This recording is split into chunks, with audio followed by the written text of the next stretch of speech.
Sur l'assurance auto, ce qui est vraiment intéressant, c'est cet univers qui s'ouvre de la conduite connectée, qui permet soit à travers la pose d'un boîtier, qui n'est pas l'option que AXA France a retenue, ou bien celle retenue par AXA France d'une application smartphone, d'arriver en fait à évaluer le comportement des consommateurs et aussi à apporter grâce à ce smartphone des services inédits, très innovants dans la voiture. Je vais prendre un ou deux exemples.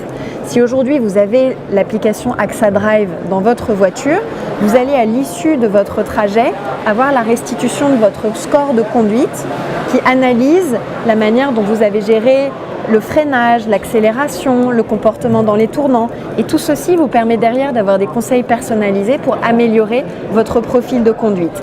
De la même façon, l'application smartphone elle a l'avantage de vous suivre, donc de savoir notamment quel est votre point de départ, par exemple du bureau, et d'avoir accès à votre agenda qui dit que par exemple vous souhaitez aller à la salle de gym pour 19h30. Elle va tenir compte de ce lieu de départ, de cette échéance d'arrivée, de tout ce qui se passe sur le trafic d'un point à l'autre et va vous conseiller de partir à une heure donnée pour être à l'heure compte tenu de l'état du trafic à votre rendez-vous.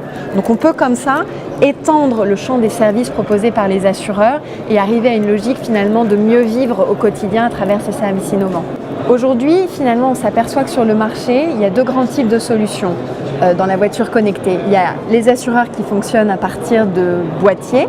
C'est le cas de notre filiale, par exemple Direct Assurance au sein du groupe AXA.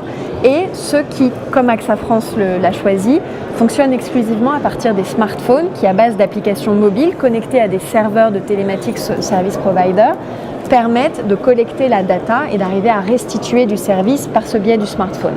Moi, je pense que le smartphone a un côté plus user-friendly, moins intrusif, etc. Qu'en même temps, aujourd'hui, il a une bonne performance pour capter la donnée et collecter de manière assez fiable les choses. Mais comme je vous l'ai dit, on teste également d'autres dispositifs en parallèle. Et si à un moment, on s'aperçoit que le boîtier est bien accepté et permet vraiment un surcroît de fiabilité dans la collecte, on ne s'interdira pas de switcher sur ce type de device. Alors aujourd'hui, on a 140 000 personnes qui ont téléchargé notre application AXA Drive et on a un petit peu moins de 30 000 utilisateurs réguliers du service. Quant à la question de savoir si l'analyse des comportements de conduite va permettre demain des rabais sur les primes, on n'en est pas là aujourd'hui chez AXA France. Notre filiale Direct Assurance avancera assez vite, notamment avec une offre sur les jeunes sur ce domaine-là. Nous, pour l'instant, on est vraiment dans une logique d'apprentissage sur les modèles. On veut également délivrer du service à travers cette application en proposant tous les services associés à la route, à la programmation de ces trajets que j'évoquais tout à l'heure. Et donc la priorité pour nous, c'est pas aujourd'hui de prévoir ce lien avec le tarif. Mais là encore, l'avenir est ouvert. Certains acteurs commencent à y aller et on ira quand on sera prêt. Le sujet de Google est un sujet toujours passionnant. Je crois que aujourd'hui, quand vous avez un avantage comme ils l'ont sur le maniement de la data en quantité hyper volumique, que vous avez par ailleurs une capacité technologique aussi exceptionnelle que la leur, vous êtes forcément, et à la limite j'ai envie de dire dans n'importe quel business, un concurrent potentiel extrêmement dangereux. Dans le cas de l'assurance, Google a montré comme ça de premières initiatives. Ils ont ouvert il y a 18 mois un comparateur auto en France qu'ils ont fermé parce que le produit n'était pas tout à fait au point.